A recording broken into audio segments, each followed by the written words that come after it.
Hello बच्चों, let's read the following question. When a slow neutron is captured by uranium-235 nucleus, a fission results which releases 200 mega electron volt energy.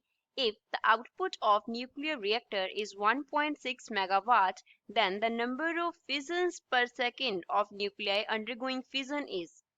Question में क्या बोला है कि एक uranium 235 है जो स्लो न्यूट्रॉन को कैप्चर करता है एंड उसका जो फिजन होता है उसके न्यूट्रॉन को कैप्चर करने के बाद वो उसे कितनी एनर्जी रिलीज करती है 200 mega electron volt energy release करता है।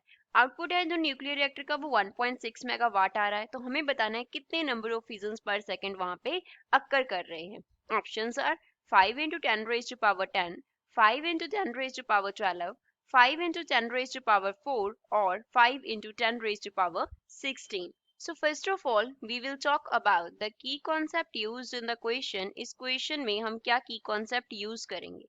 क्वेश्चन में हमें क्या दिया गया है, सपोज कर लो क्वेश्चन में सपोज कर लो एन क्या है, नंबर ऑफ न्यूक्लियाई है, नंबर ऑफ न्यूक्लियाई जो क्या कर रहे हैं पर सेकंड डिके हो रहे हैं, पर सेकंड डिके हो रहे हैं। अब एन नंबर डिके हो रहा है, साथ में हम मल्टीप्लाई कर देंगे जितना वन फिजन से एनर्जी रिलीज हुआ, वन फिजन से जितना एनर्जी रिलीज हुआ उसको, तो वो किसके इक्वल आ जाएगा, टोटल जितनी एनर्जी है, टोटल जितना एनर्जी रिलीज हो रहा है उसके इक्वल आ जाएगा।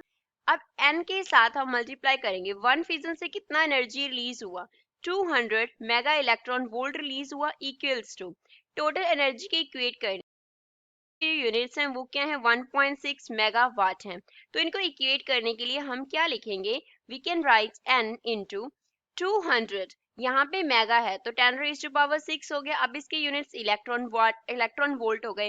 इलेक्ट्रॉन वोल्ट से हम इसको जाउल में कन्वर्ट कर देते हैं, so we can write 1.6 into 10 raise to power -19 units क्या हो गए, जाउल हो गए।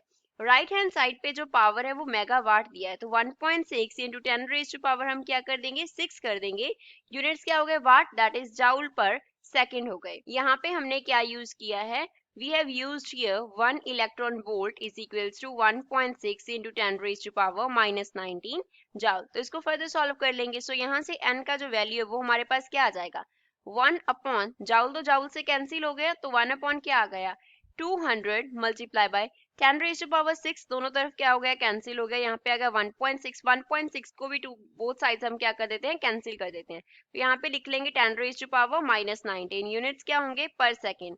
तो यहाँ से क्या आ गया n is equals to 1 upon 200 है, तो 10 रेज टू पावर 19 ऊपर चला गया, नीचे क्या रह गया 200 यूनिट्स हैं पर सेकेंड। तो 1 अपॉन 200 को हम क्या लिख सकते हैं, वी कैन राइट 0.5, साथ में क्या लिख लेंगे 10 रेज टू पावर -2 हो जाएगा ऊपर, इंटू क्या है 10 रेज टू पावर 19 है, यहाँ पे हमने लिखा है 1 अपॉन 2 इज इक्वल्स टू 0.5 लिखा है। तो यहाँ से जो n है उसका वैल्यू कितना आ गया 0.5 इंटू 10 रेज टू पावर 17, और we can write n is equals to 5 into 10 raise to power 16। So इतने हमारे पास क्या है न्यूक्लियाई जो है वो पर सेकेंड क्या कर रहे हैं, डिके कर रहे हैं। तो गिवन ऑप्शन में से लास्ट इसका क्या है करेक्ट आंसर है। I hope you understood well, thanks.